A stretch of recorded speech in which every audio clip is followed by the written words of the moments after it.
Hey everybody, it's Ron from Pick Dawgz. This is Ron's Rundown. I want to go over the MLB games scheduled for Tuesday, June 18th, 2024. If you like what you see, make sure to give this video a big thumbs up and subscribe to our channel. Don't forget to put your baseball picks in the comments section below. And if you're looking for my best bets, including my daily rundown best bet in the MLB, you can find those at the premium picks tab at pickdawgz.com. There's also a link in the description.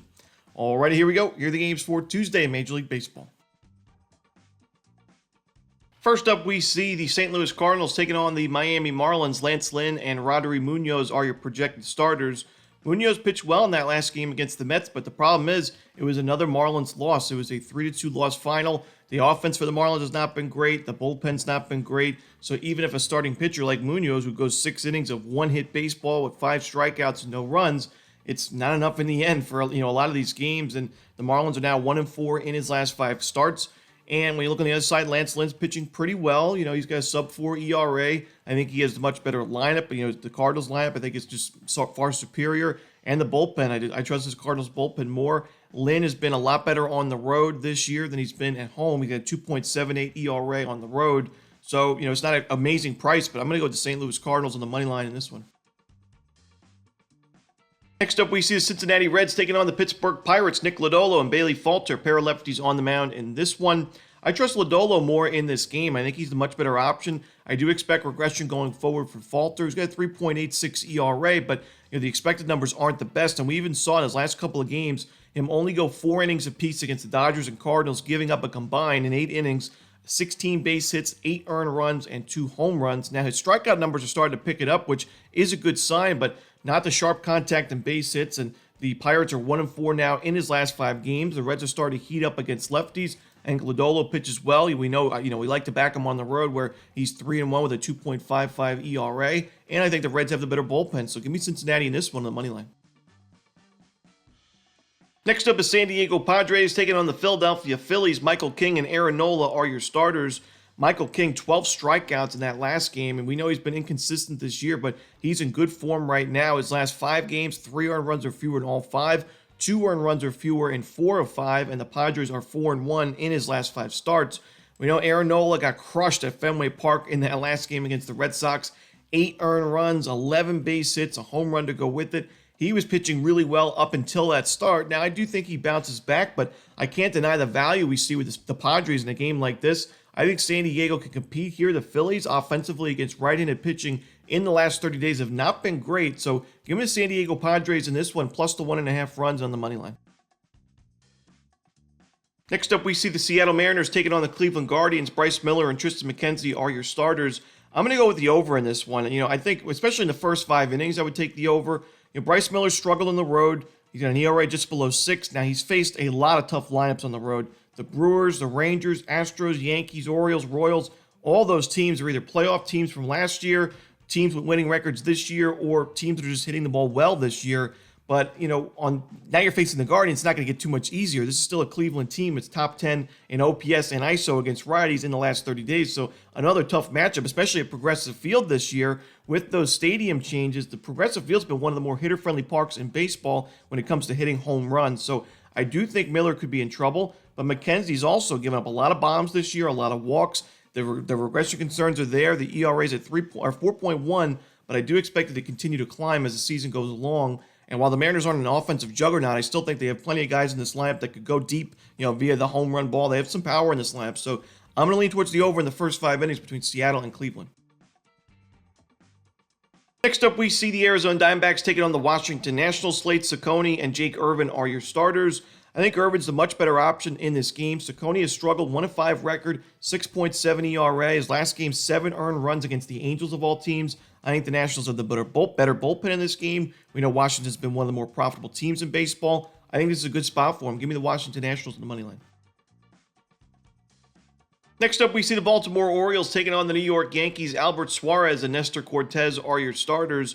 Now, we know Nestor's been a lot better at Yankee Stadium this year with a sub-2 ERA. However, that last game against the Dodgers at Yankee Stadium on June 8th, he struggled, and the Yankees lost 11-3. It was 5 1/3 innings, 7 base hits, 4 earned runs, and 2 home runs. It makes it 5 home runs that Cortez has given up in his last 4 starts combined. You're facing an Orioles team that may not be, hitting lefties too well in the last 30 days, but overall this season has been one of the better lineups against lefties. Suarez has pitched well. I like the fact that he does a good job at limiting home runs. Really important against Aaron Judge and this Yankees lineup. He's only given up 1 home run in 44 2/3 innings, and he's been better on the road away from Camden Yards than he's been at home. 2-0 record, 1.31 ERA on the road in 20 2/3 innings with no home runs given up. So for me, when you look at the numbers in terms of the bullpens, the Yankees' ERA is strong, but the expected numbers are not, and I do give the advantage to the Orioles in that department.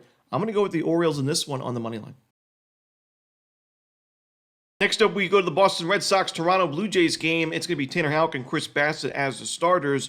And Chris Bassett was really fortunate to get out of that last game without giving up a single run. It seemed like he was in a jam almost every inning in that game. He finished with 5 innings of 5 base hit, 4 walk baseballs, so obviously 9 base runners in those 5 innings. He had 5 strikeouts, and he was able to make some big pitches in those jams, but it's tough to have a lot of faith in this game going up against the Red Sox team that in the last month is number 2 now in baseball in team OPS against right-handed pitching, number 4 in isolated power. The strikeout rate is shrinking a little bit. The walk rate's up to 9%. I think they can get to Bassett, and the Blue Jays have also been pretty solid against righties in the last month, but I think Houck is the much better option to start this game. I think the Red Sox bullpen, a very underrated bullpen, like we've mentioned plenty of times. I think it's a better bullpen in this series. And Houck, it makes sense. He's been better on the road compared to his starts at Fenway Park. Fenway, of course, a very hitter-friendly ballpark. So I think Houck pitches well. I think the Red Sox get to Bassett. Give me the Red Sox on the money line. Next up, the Detroit Tigers taking on the Atlanta Braves. Casey Mize and Spencer Schwellenbach are your starters. Now, after struggling a bit in his first couple of games at the major league level, Schwellenbach had his best start by far in that last game against the Orioles. It was a quality start, 6 innings, only 2 runs given up. Now, the Braves lost that one in the end. They didn't really give him a lot of run support, but I do think they'll give him some run support in this game. We know Atlanta's offense starting to pick it up. Casey Mize, while his last game was sharp, I still don't love what I'm seeing from him this year. I don't love the fact that his strikeout numbers have really dropped. Only 43 Ks in 65 innings. He has struggled on the road with an ERA above 6 so far in 26 innings away from Comerica. I got to go with the Braves in this one on the money line and run line. Next up, the Tampa Bay Rays taking on the Minnesota Twins. Aaron Savale and Pablo Lopez are your starters. 2 starting pitchers with a lot of potential. We've seen these guys pitch at high levels in their careers, especially Pablo Lopez. And I still think Lopez is the better option. I think he'll continue to improve. He's still having issues with his control, but his expected numbers are sharp. The last game, while it wasn't his best, it was still a 5-inning, 2-run performance against the Rockies with 5 strikeouts. Good enough for the Twins to go on to win that game and win in a blowout. And I like Lopez when he's pitching at Target Field. I think the Rays, lineup obviously not one of the better lineups in the American League. I think it's a good matchup here for Lopez. Savale, we know his game. He gives up about a home run per game. Another one given up in the last one against Chicago. This is a Twins team offensively. I like what I'm seeing from them recently. I think you got to go with a Royce Lewis home run prop. He has only played about 80 games in his career and at the major league level because of injuries. But in that 80-game stretch, I read the other day that he was on pace for like 46 home runs in a full 162 schedule. So he's a bit of a machine when he's been healthy, and I think he's one of the best hitters in the American League of all baseball right now. And I got to go with a home run prop for him and the Minnesota Twins to win this game on the run line as well. Next up, we see the New York Mets taking on the Texas Rangers. Luis Severino, Michael Lorenzen are your starters. Lorenzen's been really tough to read, not only this season, but really throughout his career. I mean, you look at last season with the Phillies, he pitched 7 games. He had a 4-2 record with a 5.51 ERA, so he struggled. But then you got to remember he threw that no-hitter in one of those games with the Phillies. So this season we saw him, he was only able to go 4 1/3 against the Giants, giving up 7 base hits, 2 runs, 2 walks, only had 1 strikeout. Really rough outing there. Then he goes at Dodger Stadium, faces the Dodgers, and goes 7 innings of 1-run balls. So you never really know what you're going to get from Lorenzen. He only had 2 strikeouts in that game against LA, which is still concerning for me. Severino, I don't really love what I'm seeing from him recently. He's pitched well overall this year, but a lot of sharp contact, a lot of jams he's been getting out of in the last couple of games against the Nationals and Marlins. But those are pretty weak lineups. Now you're facing the defending World Series champs. To me, I think we see a higher scoring game. Severino's not been great on the road, so I'm going to go with the over in this Mets-Rangers game. Next up, we see the Houston Astros taking on the Chicago White Sox. No official starter for the Astros, but I am seeing Framber Valdez listed on MLB.com, so he could very well be the starter. Jonathan Cannon should be going for Chicago, and if it is Framber Valdez, I actually think it's a decent spot for the White Sox bats, at least early on in this game. They've improved quite a bit against lefties in the last month, where, we know the White Sox for the last few years have been a decent lineup against lefties. And with Luis Robert back in the lineup, it makes sense that they're starting to improve. The White Sox in the last 30 days, number 11 in isolated power, number 10 in team OPS against lefties, high walk rate to go with it. Cannon, after, he struggled at his first little stint at the major league level at the beginning of the year, but brought back up, June 7th, pitched against the Red Sox, 3 innings, no runs, 4 strikeouts. And then his last game, his first start back at the major league level, it was 7 innings of 1-run ball with 7 Ks against the Mariners in a 2-1 loss in extra innings, but it was a close game, and he pitched really well. I think the White Sox keep this one close, at least in the early innings. I don't love that bullpen, so give me the White Sox first 5 innings plus a half a run. Next up, we see the San Francisco Giants taking on the Chicago Cubs. Logan Webb and Justin Steele are your starters. 2 good starting pitchers on paper. However, I do think we'll have to wait and see the official weather report from Wrigley Field, but it does look like it's a nice week for hitters at Wrigley. And Logan Webb, not great career numbers on the road, and also not great career numbers at Wrigley Field. So I think the Cubs can get to him, especially when you look at the fact that Webb really relies on keeping the ball on the ground, and the Cubs have one of the lowest ground ball percentages in all of baseball offensively. So I don't think that bodes well for Logan Webb. We know the Giants bullpen has a high ERA. We do see really good expected numbers, but currently the ERA is pretty steep. So I think this is going to be a higher scoring game for Chicago's offense, but even for the Giants, I like their matchup against Justin Steele. He has been a lot better recently, but so far at Wrigley, an ERA above 4 on the year. The Giants have been number 1 in baseball against lefties in team OPS in the last 30 days. We got 2 good starting pitchers on the mound, but I think we're going to get a pretty good price on the over because of that. So give me the over here in San Francisco, Chicago. In our next game, we go to Coors Field as the Dodgers take on the Rockies. Walker Buehler and Austin Gomber are your starters.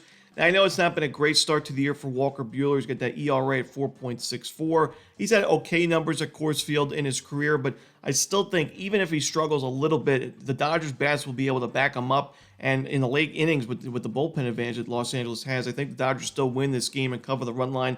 I just can't back Austin Gomber in this one with his current form. He has pitched well overall this year, but in his last few games, he has really struggled. He's not been pitching deep into ball games. That last one against the Twins, it was 8 earned runs, 11 base hits in 3 innings, and it ended up being a 17-9 loss for Colorado.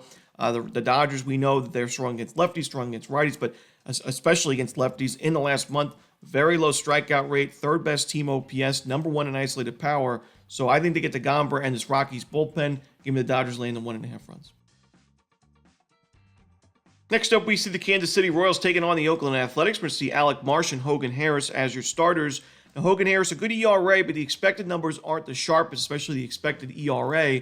And when you look at the Royals against lefties, they've been solid as well. They're top 10 in isolated power, number 5 in team OPS against lefties in the last month, a 13.3% strikeout rate, so very, very low there.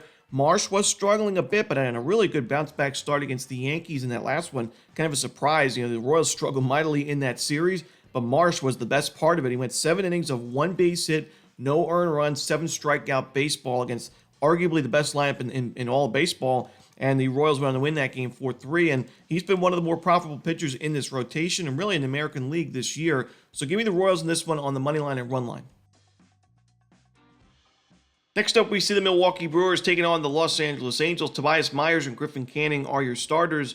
I'm going to take a shot here with the Angels on the money line. Tobias Myers has pitched well, but he is susceptible to the home run ball, and he's given up 8 home runs in 40 2/3 innings. The Angels have some power in that lineup nowadays, and I think they can get to him for a home run or 2. Griffin Canning may not be off to an amazing start to the year, but he's still got, in his last 5 games, given up 3 earned runs or fewer in 4 of those 5. The Brewers, in the last month, they're below league average in OPS and isolated power against righties. So while I don't love that Angels bullpen, I think the Angels do enough damage early in this game to go on to win it in the full game as well. You could take them in the first 5 if you don't want to sweat out that bullpen, but give me the Angels in this one on the money line. And that's it. Those are the games for Tuesday in baseball. Hope you enjoyed this video. If you did, don't forget to hit that like button and subscribe, and put those baseball picks in the comment section below. Again, if you're looking for my best bets, you can find those at Pick Dawgz Premium. As always, this is Romanelli. Good luck.